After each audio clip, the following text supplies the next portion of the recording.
Okay, next interval cardio-based style exercise is speed of reps.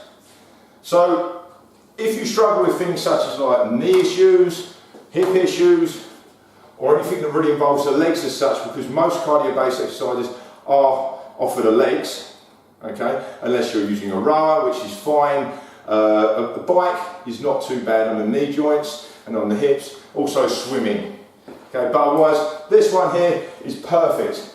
So you may be doing a standard set. Let's go for biceps again. I always choose biceps, I don't know. So standard set of bicep curls, you fatigue, okay, then you pick up a lightweight, and then you can go with speed, or choose a different muscle group that you're going to be working, or just choose a different muscle group that's completely irrelevant to the day of the muscle groups you're working. So say you're working your back and your biceps, maybe you'll choose your shoulders. So then you pick up a set of dumbbells and speed. Watch how speed, but it must be under control as well, and you can't be like just throwing it up, for useless, no good. Okay, all has to be under control, otherwise you're not working the muscle group and you could cause yourself injury. But otherwise, this here is also a training principle in terms of shocking the muscle groups. So when we use speed you might think like, what sort of speed shall I be doing my repetitions in, say, a tricep press down? That's completely and utterly a feel thing.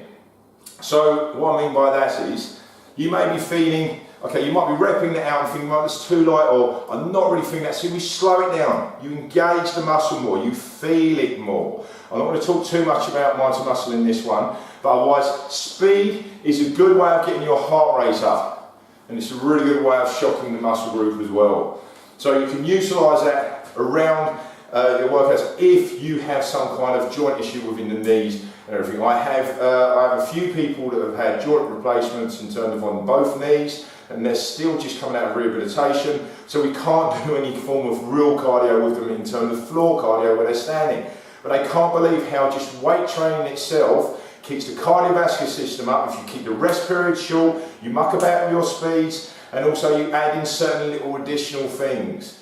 So in terms of like punches, or just like I just said, picking the speed up. So I might get them to go from a side lateral into a set of punches, and then a side lateral into a set of speed of bicep curls. You just, rest periods are a good way of actually getting your cardiovascular system up. So weight training itself is just fantastic. I hardly do any form of cardio in terms of treadmill, running. It's all strength based, and I just stay as lean as anything and as fit as anything, because of the fact that I keep my rest periods short, so my cardiovascular system don't get much chance to rest.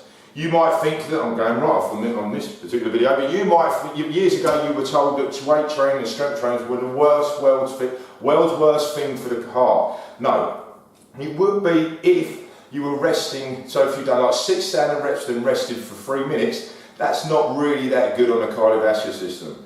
Okay, it's not that great for it. But say if you're doing 15 or 12 reps and then you're only resting, say, 20-30 seconds, that's a form of interval. It's very, very hard on the cardiovascular system as well as the muscular system. So that said, I'm not going to go too much on about that. But yeah, so I'll see you in the next one. Bye.